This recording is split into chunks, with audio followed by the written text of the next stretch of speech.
My dad absolutely loved animals.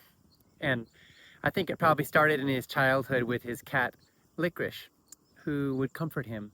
He often felt lonely and sad in his home growing up, and Licorice would sometimes come into his room and lick his tears when he was crying, and it was the place where he felt the safest in the world. And throughout my life, our family growing up, our family always had cats, and they were treasured parts of the family. We adored them and loved them with our whole hearts and absolutely believed that they had feelings, they had souls, and they had love to give. So then when my dad began researching factory farms and the way that animals were being treated in them, he was outraged and horrified and felt a deep calling to do something to spread the word, which is why in Diet for a New America, which came out in 1987, he focused the whole first part of the book on animals and human treatment of animals in our food system. But what I think made the book so powerful and kind of unique, like there's a lot of exposés out there that focus on the horrors of factory farms, and they make people feel guilty and bad and painful, and who wants to spend our precious time and energy feeling worse?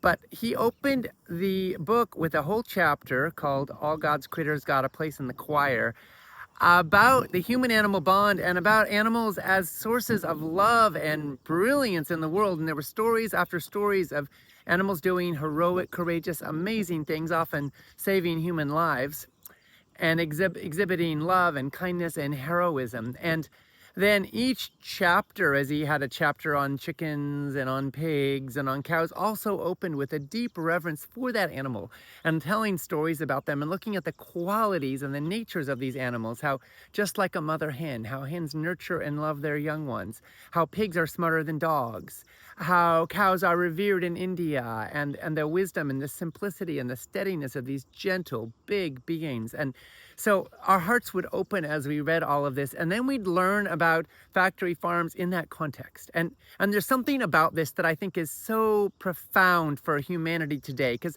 there's a lot about the world today that a lot of us find abominable, horrible, painful, infuriating. And at the same time, can we meet that with our hearts open? Because you know what? It's only painful to look at loss, suffering, and devastation in the world because there's something worth loving.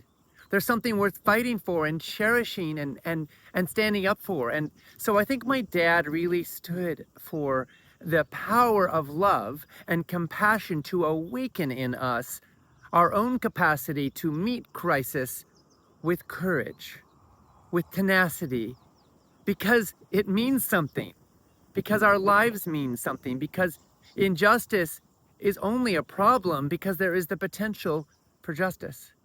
Violence is only a problem because we are capable of peace, because we are capable of love, because we are capable of something different. And so he always worked to explore, what is that something different? How can we live in a better way in relation to animals, in relation to each other, in relation to the poor and the voiceless and the struggling in the world?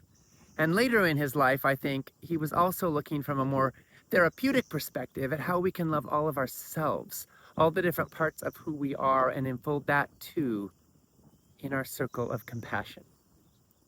I am so grateful for my dad's example, for his courage, and for his love and compassion. And I think he's helped to awaken and inspire so many others. You know, Norman Cousins once said, "Nothing is more powerful than an individual acting out of his or her own conscience, thus helping to bring the collective conscience to life." My dad has done so.